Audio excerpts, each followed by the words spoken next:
Well, good morning, everybody. It's Swisher Homestead here. I'm gonna let the chickens out. Woo! Got a little bit of a late start this morning. You got those mornings where you just like want to stay in bed and relax for a little while. So we're gonna let the chickens out. Go in their coop. Woo!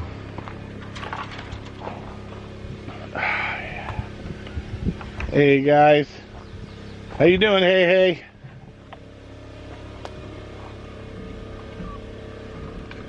I hear you rustling around.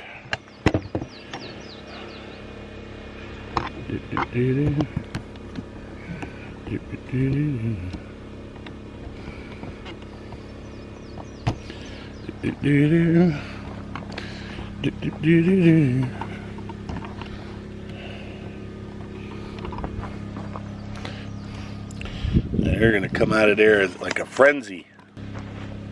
All right, hey. You and the girls ready? Are you and the girls ready? Alright guys. Freebie, come on out. Come on out, girls. What are you guys doing? Ooh. Good morning, good morning. Good morning. Good morning, girls. Good morning. Hey, how you doing? Hey. You gonna keep these girls in line today? You gonna keep these girls in line?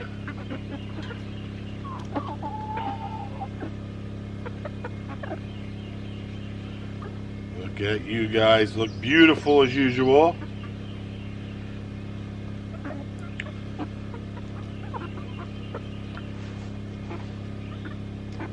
How you guys doing on water in there? Yeah, we're gonna have to give you some water today. I know you're good on food because I fed you yesterday. Woo, yeah. Time to run, time to go. See, they come out of there like vultures. Alright, so on the scale today is day 3 of the 5-part series on tomatoes. Bug deterrent today. Hang on a second, I'll lock the skate up.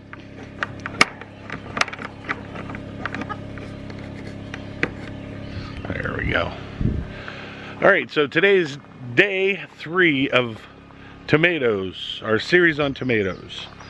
And we're going to go through with deterrents what the pluses are to planting this wonderful plant, or this wonderful flower, and what's the goods and the bads that it does for your tomato plants and other vegetables like your zucchini, your squash. It's very good thing to plant in your garden. Now, what I like to do when I come in here in the mornings is I like to look around and see my garden.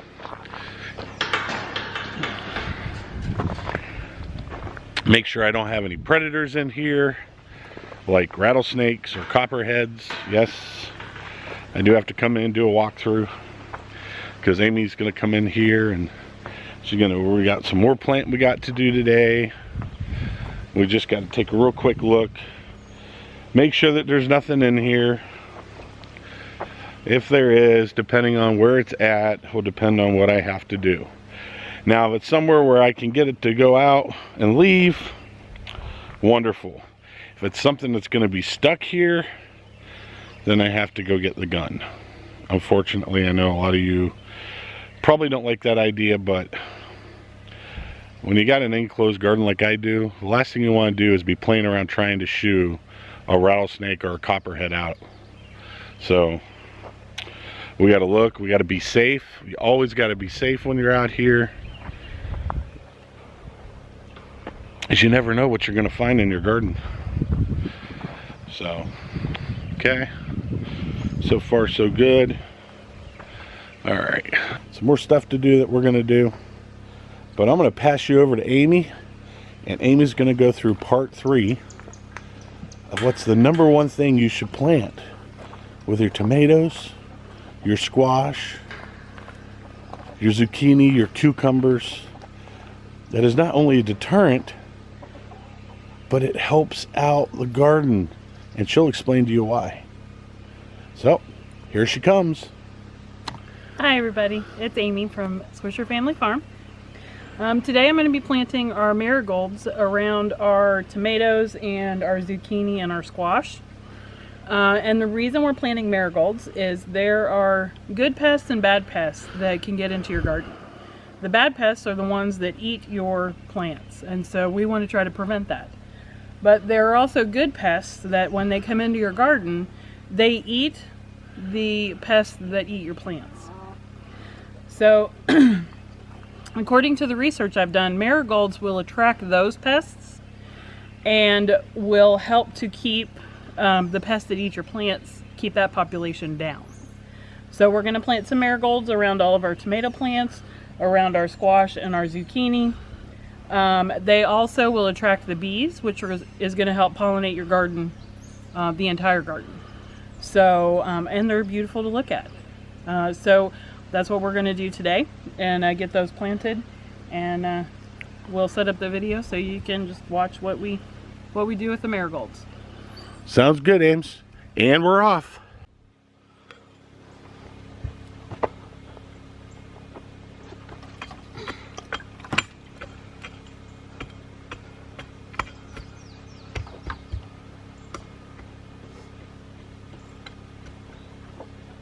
Should I be talking? Yeah. Okay. Something comes across your mind and you want to share it with everybody? Okay.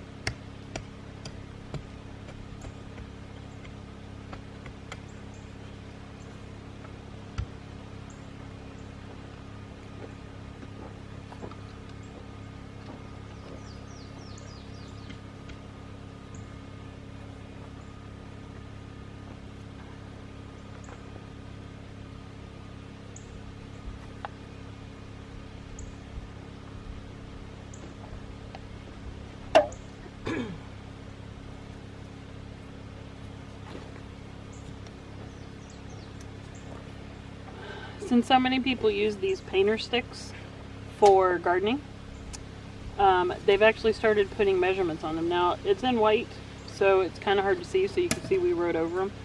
So he could easily see 1, 2, 3, 4, 5, 6, 7 inches, and the full length is 12 inches.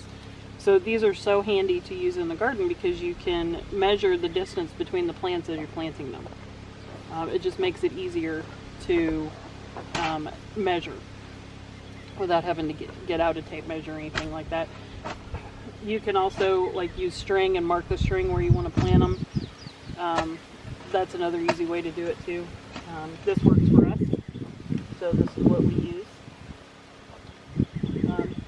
So the marigolds are to be between 3 and 6 inches away from the tomato plant.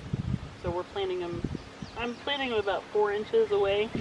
So one of the things that I'm doing is making sure that there's a good distance between the marigold and the tomato plant, because we have to put the cage around it. We want the marigolds to be close enough to keep the other pests away, as well as help attract bees to pollinate the plant. So that's one of the reasons why we want it so close, but we still want it far enough away to keep it from intruding on the, or we want it far enough away so that we can put the cage over the tomato plant, which Justin's going to show in another video how he makes the cages. We don't buy them already made, he makes them using wire. So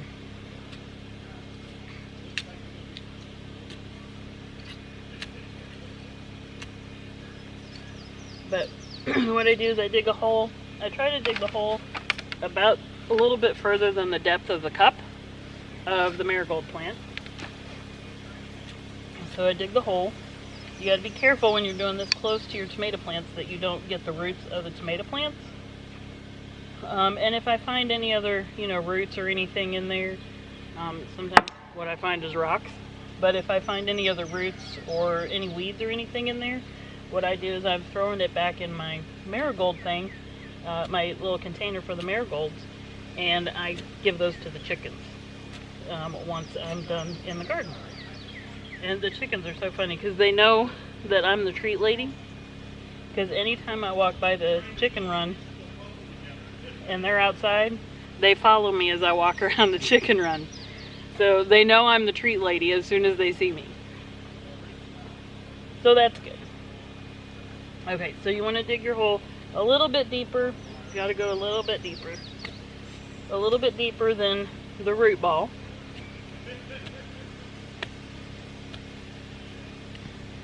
And what I do is I try to break up the soil. That's why I'm wearing these gloves. I like to be able to feel what I'm doing, but I also don't want to get extremely dirty. So I loosen up the soil with the glove, or with the trowel, and then I pull it out with my hand.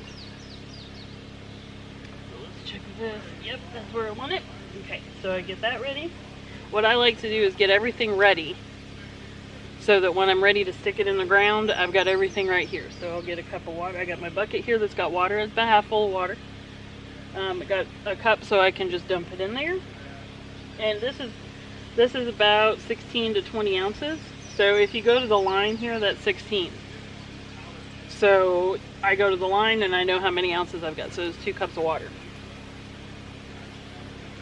So when you have these, you can see all the lovely roots. They're all right here. So what I like to do is I break it.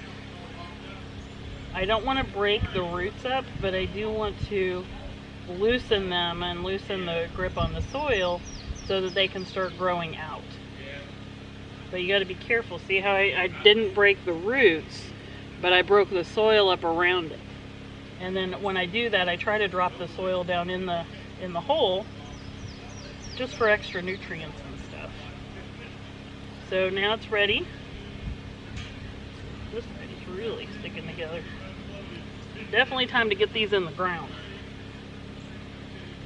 So I will put about half the cup of water in there. Put the marigold in there. Cover it over. I don't want to pack the soil. Just cover it over. Gotta be careful of your tomato plant. Just cover the soil.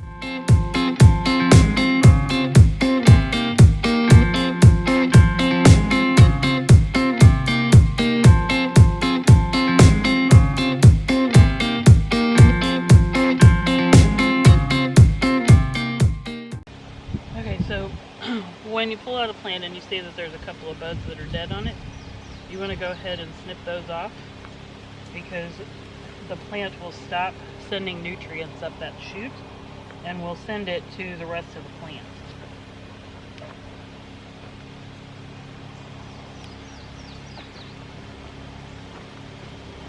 So now you can see that it's got good buds on here now. And I snipped off the ones that are dead, and so then the plant will automatically know not to send any more nutrients up that shoot.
So we have gotten all of our marigolds planted. We got another row of tomatoes planted.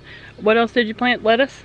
Yeah, we got some kale, some lettuce. Some kale, lettuce. We got sunflowers, beans planted. Green beans. So I'm going to kind of walk through real quick and show you where the marigolds are planted so you can see how they are around the plants. So you can see there's one of our squash plants. And we have some marigolds around it. Marigolds right there in the middle around it. And then another marigold over here. We're going to put some more tomatoes here in this empty spot. And that'll be another day. So here we have our marigolds around. Did some pruning on the marigolds to pull off all the dead blossoms. And as soon as you see a blossom that's dying, pull it off the plant, and the plant will start, it will stop sending food and nutrients to that particular stalk and send it to other areas of the plants, and that'll make your marigolds grow to a really big plant. And you'll see ours in a few weeks how big they can get. And so there's that. And then we have this row of tomatoes here. There's some mixed tomatoes in there. There's cherry tomatoes. And what else? Romas, Americanas. The Roma tomatoes and Americanas. They're kind of mixed in there together. And then marigolds in between them. And then over here we have some marigolds in between. And those are our beefsteak tomatoes. So I can't wait to come out here to the garden and pick up a tomato, clean it off on our little tote with water over there, put a little salt on it, and eat it like an apple. So we got these down here too. We've got the marigolds around our other squash plant. Planted some rosemary right here. We have herbs sparsely throughout the garden. Over here, these are our onions, and then you can see right up against the fence line, because we're going to use, we have this wire fence, welded wire fence, and so we're going to use that as for the beans. So right up against the fence, everywhere you see those dark brown spots, that's new soil where we've put planted some beans. And so we're going to train them to go right up the fence and use the fence to the benefit of our garden. Besides keeping predators out, we're going to use it to benefit the plants that need room to grow. And then over here, we did some sunflowers. So we're excited about that. We got some, what aren't they called, like sundown sunflowers? Yeah. So they come in dark orange colors, dark orange and red. So I'm excited to see those. Then we got just your normal. Yeah. And then some normal sunflowers, and so I'm excited. I can't wait to see those, because those are gonna be beautiful for the garden. And then we're gonna feed them to the chickens, and maybe toast some seeds. I don't know.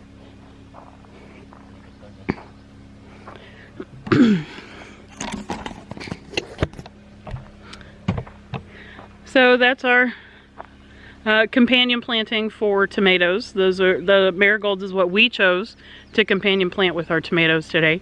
Other people may choose other things, then it depends on where you're growing. It depends on the soil content that you have. Marigolds is what we chose because it's what has worked for us in the past. And remember, this is our first year here doing a garden here, so a lot of this is going to be trial and error because this is a new soil for us. Yeah, but not the tomatoes. And the tomatoes will be fine. The tomatoes will be fine, but everything else is really kind of trial and error because we don't know what's gonna grow and what has grown or what could grow here. So we're just planting a lot of different stuff and seeing what comes up and making note of it, keeping a journal and making sure that we keep track of what does well and what doesn't do well, and we'll keep doing more of what does well and try something else for things that don't do well. So if you have any questions or comments, please put them down below and we will respond to them as quickly as we can. If you like the video, please subscribe. If you if you like the video, please hit the thumbs up. If you haven't subscribed, please do so. And hit the notification bell so you know when we get new videos uploaded. Do you have anything else? No, I'm good. All right. Thank you from the Swisher Family Farm. Have a good night.